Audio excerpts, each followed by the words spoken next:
going around like telling everyone basically at this point that she had brought in these cookies to school with human ashes in them. You heard that right. Cookies with human ashes in them.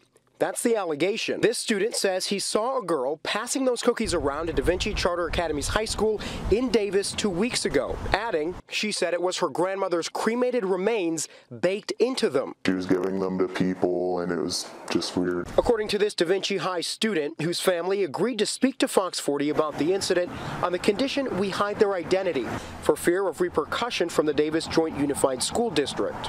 It blew my mind, and I was really repulsed, and I was, upset that, I wasn't even notified. What these parents are most upset about, however, the way the school handled the bizarre incident. So do you think if your son hadn't told you anything? Oh, I would never have known. Absolutely would never have known. This mother says school administrators questioned her son, fearing he may have eaten one of the cookies. Her son says after being questioned, he was asked to submit a statement about what happened and sign it. After that, he told me not to tell anyone. The district seems to be a little bit more concerned about, protecting themselves than protecting their students. This student's mother says she met with Tyler Millsap, Da Vinci High's principal, and demanded a copy of that statement her son was asked to sign. But since the incident, nothing has been sent to parents about it. Both Principal Millsap and the district declined interview requests, but we did get a statement that reads in part, while we cannot comment on confidential student matters, the physical and social emotional safety of our students is first priority. This case has been particularly challenging, and we've responded appropriately and in the most respectful and dignified way possible. Oh, wow. Getting a lot of interesting viewer comments on that story in our YouTube chat. Again, that was in California. We're going to take you out to the southeast of the nation, Florida, Georgia area, where they are still, matter of fact, just starting the recovery efforts from Hurricane Michael. Hurricane Michael was the third most powerful storm to ever hit the U.S. mainland. It left a wide path of destruction in the Florida Panhandle and Georgia. Now the recovery effort is ramping up. President Trump visiting the area yesterday, promising a big federal response. When you look, and I think the governor will tell you we're doing a lot. We are doing more than anybody would have ever done, and probably there hasn't been hits like this, certainly not very often.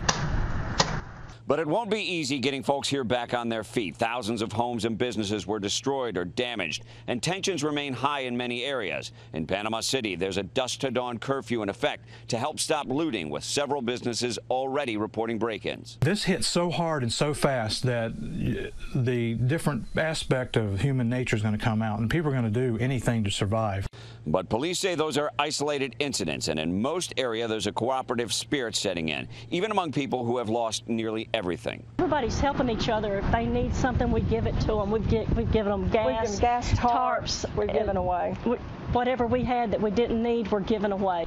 For now, local officials say they're grateful for the federal aid, but they want to make sure the resources are still there for the long-term recovery effort. You've got, again, every building, every resident was affected by this storm in some way or other. There's still just about 150,000 people in Florida without power, and officials say it won't be until Wednesday of next week until they can fully restore power. In Mexico Beach, Florida, Mike Tobin, Fox News. All right, Mike, thanks so much for getting us all up to date there. Neighbors helping neighbors. I don't think as Americans we can ask for anything better, right? Okay, well, we're going to head down south to Mexico, where we're hearing an American firefighter is not able to return from Cancun, and that's because he's sick and in the hospital. Let's find out exactly what's going on here. The people closest to him, Jason and his family, are just outstanding human beings. He's a stand-up guy. I mean, he's dedicated his entire life to serving others.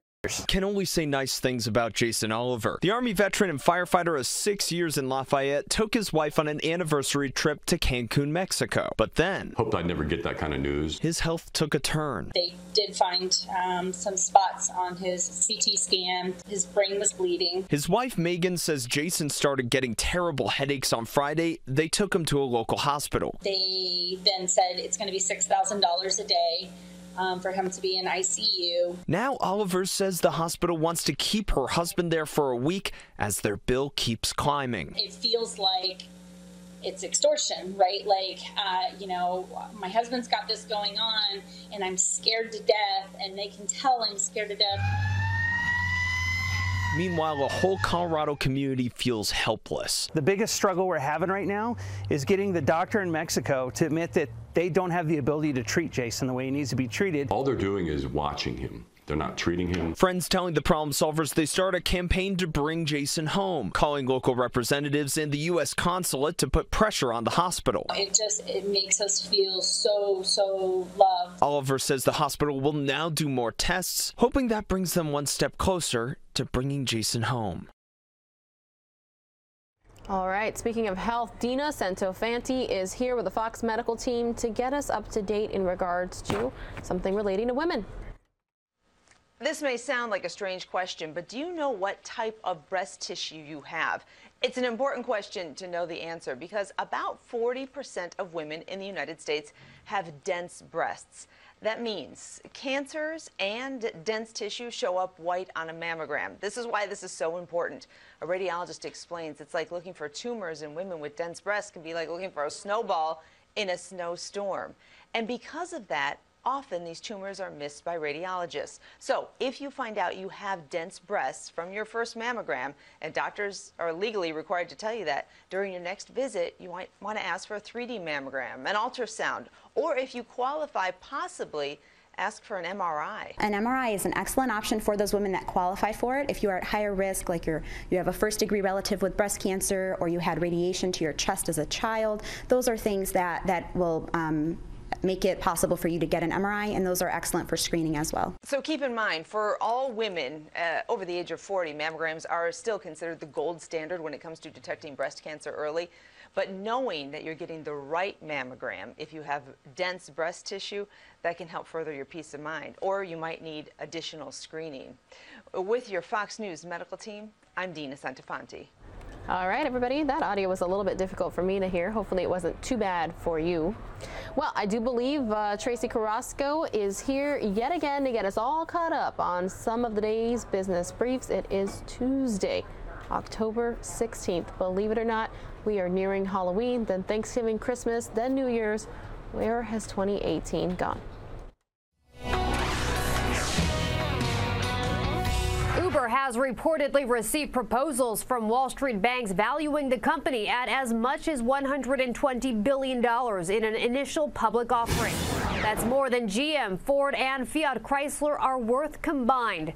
The Wall Street Journal says Goldman Sachs and Morgan Stanley delivered the proposals to Uber last month.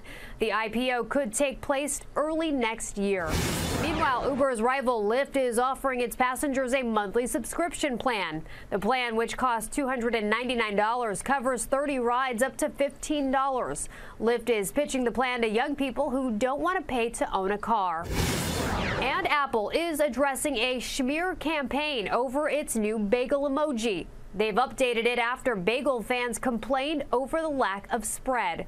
Apple responded with a new version that features more detail and cream cheese. For more, log on to foxbusiness.com. In New York, I'm Tracy.